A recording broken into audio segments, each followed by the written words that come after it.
So, SW Cinematography here once again, and today we're going to be taking a look at the Yongnuo, is it? 42.5mm f1.7 prime lens. As far as I'm aware, the cheapest fully automatic lens for the Micro Four Thirds system I have found to date. Let's put it on the camera and see how it performs.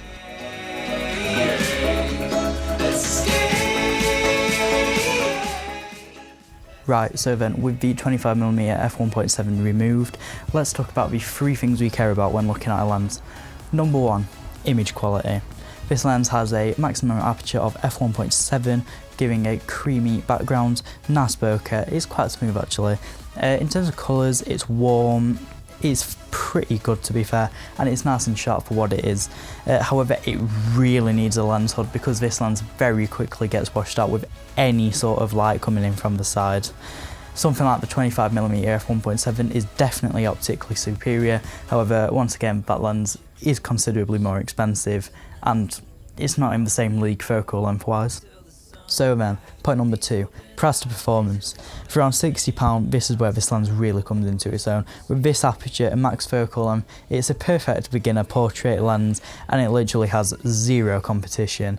It does have a plasticky build, the manual focus wheel isn't great, it's kind of stiff and it's not particularly smooth, however it works.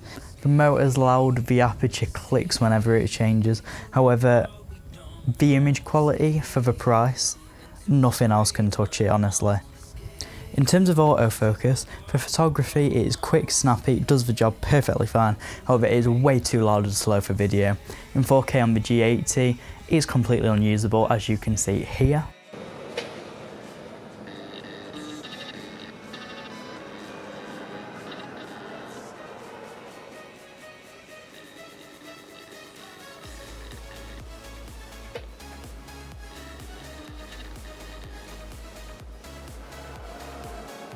And in 1080p it works, however internal audio recording is completely out of the question. It's noisy, it's loud, it's unusable, so this lens in video kind of is a manual focus lens. I wouldn't recommend using the autofocus at all.